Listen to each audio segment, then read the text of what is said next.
Bonjour, Rehani Kamal, pharmacien à Tanger. Alors, au niveau financement, il y a quelque chose que je ne comprends pas ces derniers temps avec la crise économique mondiale et tout ça. Il paraît qu'il y a des pays qui ont des dettes colossales qui arrivent à 170% du produit intérieur brut. C'est des choses que je ne comprends pas. Est-ce que le pays doit envahir 70% de l'équivalent de son PIB pour rembourser sa dette, ou bien il y a quelque chose qui ne va pas? Je crois que le surendettement, c'est un grand problème. Et le printemps arabe, je crois que c'est une exception de la crise financière internationale. Et je crois que c'est un cas particulier, mais il y a des crises financières internationales, et notamment au niveau des financiers, parce qu'il y a le subprime, les catastrophes sociales qui ont été faites pour tous ces gens qui sont devenus homeless et tout ça aux États-Unis. Merci. Well, thank you for this question. I don't think you're the only one confused about how that global problem is happening. So I would appreciate also some guidance. Yes, next question. Okay. Yes. Hello, my name is Göran Lennmarker, Sweden, President of CIPRI. I have 2 points I want to make. One is about the need also to transfer the institutions. Central Eastern Europe essentially wanted to be West Europeans immediately. But when it comes to the Mediterranean area, of course, we have also a history of colonialism, a feeling that are we really prepared to take the solutions from Europe in that way? And I think this must be reflected when we do this. We know that the European Commission has about 35 chapters that are extremely useful for any country in the world if you want to establish the rules. But again, is that possible? And my second point is about the essence of free trade. If you take Turkey, the free trade agreement between the European Union and Turkey was one of the most important things for the Turkish very rapid development. Turkey by today is the fastest growing economy in the G20. But that also implies sacrifice, because free trade is also competition. It means that old companies will go under if they are not competitive. And that certainly is also an important part of this, to get out the old structures, which is painful, particularly for those who work for these old structures. Thank you. Thank you. I'm going to let the nice lady next to you ask a question. Right here. Right here. Yeah, just because she's been waiting patiently, and we broke the rule anyway. Yes. I guess my question will be a good question to close the panel. Well, you just talked about predictions for the future. My question is, do these countries still have to worry about their futures, and that they'll be one more time betrayed by their governments? Or their governments are now conscious about the awareness of the citizens and that they'll be judged? Well, thank you. Okay, great. I'll let you pick up any questions that you want to answer. We can start with you, Nono, and then I'll make sure that we cover all topics. But feel free to discuss as many as possible. This will be your last chance to speak. I'll be wrapping up after every one of you speaks, okay? And we'll let these guys go have some coffee or water before the next session. Go ahead. See, I want you to come back when we have another plenary session next year. Yes. Je commencerai par les deux dernières questions. Je pense plutôt que pour le pays, plutôt que de craindre pour leur avenir, ils doivent plutôt considérer que c'est une opportunité pour avoir un avenir plus serein, où les populations seront beaucoup plus associées et informées sur tout ce qui sera conçu, puisque en allant vers la démocratie, je dirais, qui n'est pas une panacée, mais qui a des exigences qui requièrent à ceux qui vont gouverner, qu'ils puissent avoir plus de contacts et qu'ils puissent rendre plus compte aux populations, qui auront leur mot à dire également, puisque l'avantage c'est que si ceux qui gouvernent ne satisfont pas, ne répondent pas à ce qu'ils avaient promis, puisque normalement la démocratie est basée sur des programmes, toute population qui sera dessus sanctionnera après par la voie des urnes. c'est que ça offrira des possibilités de changement et la population, à la fin, restera maître de ceux qui devront les gouverner. Ensuite, en ce qui concerne le problème de la question qui a été posée, notamment sur le problème de l'accord de libre-échange, de tout ça, sur ce qui a... Et évidemment, les accords de libre-échange qui existent entre la Turquie et l'Europe, mais cela existe également entre les pays de l'Afrique du Nord et l'Europe, puisque les pays de l'Afrique du Nord sont tous engagés dans des accords particuliers avec l'Europe. Le Maroc est à un statut beaucoup plus avancé que l'Algérie, la Tunisie et l'Égypte, par exemple. Cela constitue plutôt une émulation pour que des efforts puissent être faits, suite au fait qu'il y a des avantages réciproques qui sont accordés. Ça requiert à ce qu'il y ait une plus grande ouverture au niveau des échanges, au niveau du commerce, entre le nord, entre l'Europe et les pays du sud de la Méditerranée et de l'est de la Méditerranée. Mais ça constitue également un élément qui va influer sur l'amélioration de la compétitivité des produits, de tout ce qui est produit dans le Sud.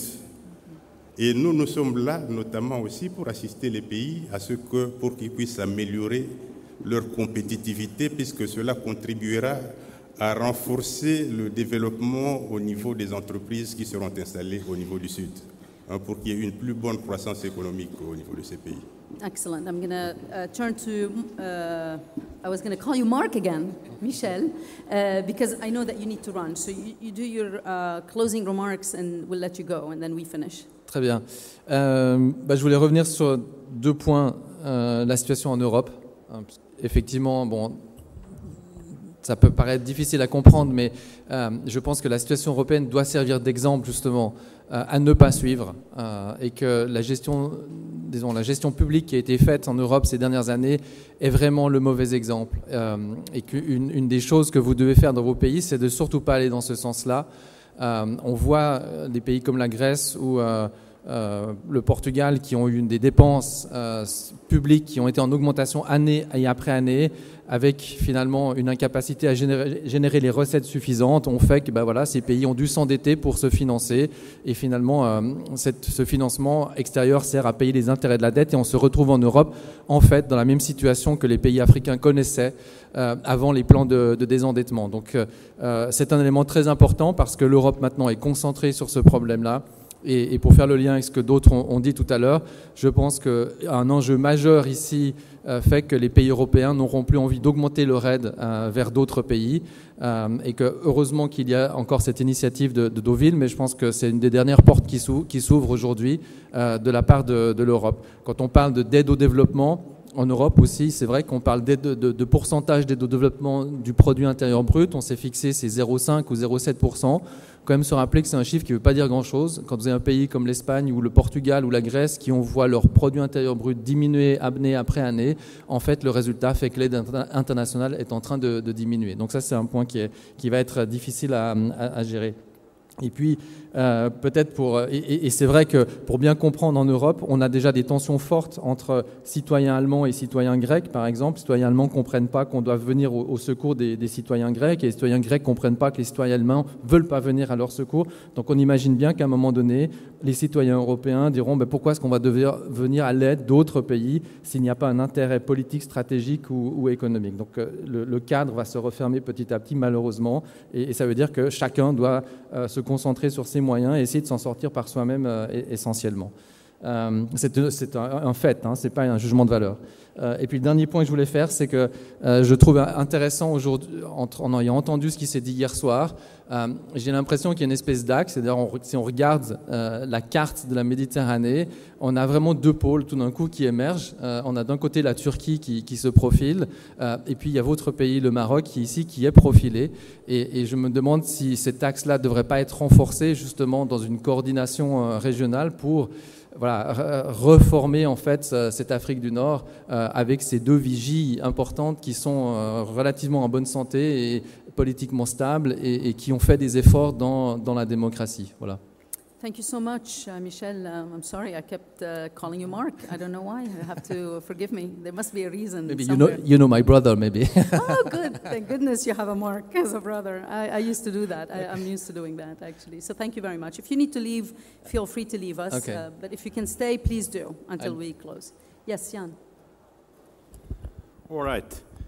I will grab or I will select some questions which I would like to react to. The first was the innovation and competitiveness. That's very closely connected, and it was a little bit forgotten in our so far debate. This is extremely important in any transforming country, to have the good program how to improve the competitiveness of the country, which is very broadly connected with such a kind of issue like educational system, education and science, the relationship and ties between science and industry, which is everything, new technologies and so on and so forth. Universities, tertiary education, but it starts somewhere. The debate about education is very often reduced on the talk about universities, but it's not true. It starts somewhere at the elementary schools and the level literacy of the population anyway. So very important things. I'm very glad that it has been mentioned in a good context.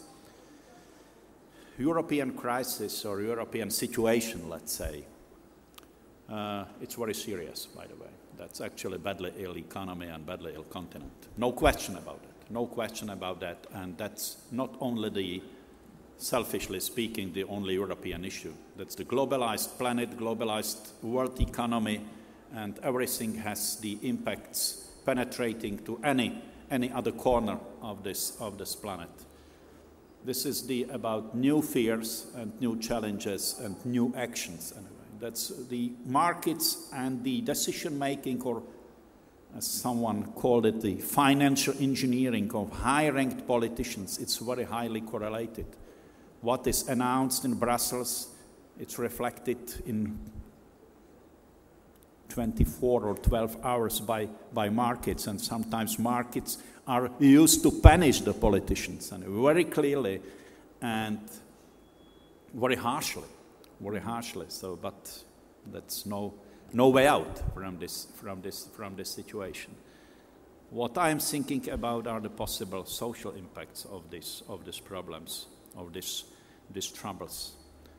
The issue is that for the first time after the war, after the Second World War, is Europe facing the situation that the next generation could live in worse conditions than the previous one. And it was valid even in the communism. Mm-hmm. Even in the communism. What to do with it? Unemployment, situation of young people, aging of the society on the other hand, the position and the role of the middle class. So, and looking at this planet, I think that we have to use that the new century is knocking at the door with absolutely new challenges, new situations, and challenging for new actions, new leaders, new behaving of politicians, by the way. So 11 years after the beginning of this century, I think that finally we are ready to recognize it and to admit it. That's the point. What will be the reaction? That's very difficult to say. Very difficult to say, and that's my reaction to the last issue, and I'm coming back to the very weak predictability. Very weak predictability. That's the issue as concerns the even geopolitical issues, political issues, social issues, and purely economic. I will provide you with one example. At the end of 2008, the very prestigious international organizations predicted for the Czech Republic more than 2% of growth in 2009. And reality, when we refer to the figures on the first quarter of 2009, it was more than 4% of drop of the GDP, speaking in terms of GDP figures. That's the potential of what I'm usually saying, do you know what's the first victim of the crisis? The people producing forecasts. The people producing forecasts. After crisis, okay, fine. That was the prediction or the judgment of the financial institutions, with very prestigious institutions. Jan, I'm gonna have to have you wrap so we can finish and so just let the others go. Double dip crisis. It's something which we cannot exclude, but it's very improbable. Now, it's very probable, but it may not happen. That's the change in the opinion in 1 year. Okay, well, thank you very, very much. I want to thank the great panelists. I hope you enjoyed them as much as I did. This has been a great, great conversation. I learned a lot. I hope you did too, and this will go somewhere in recommendations and such.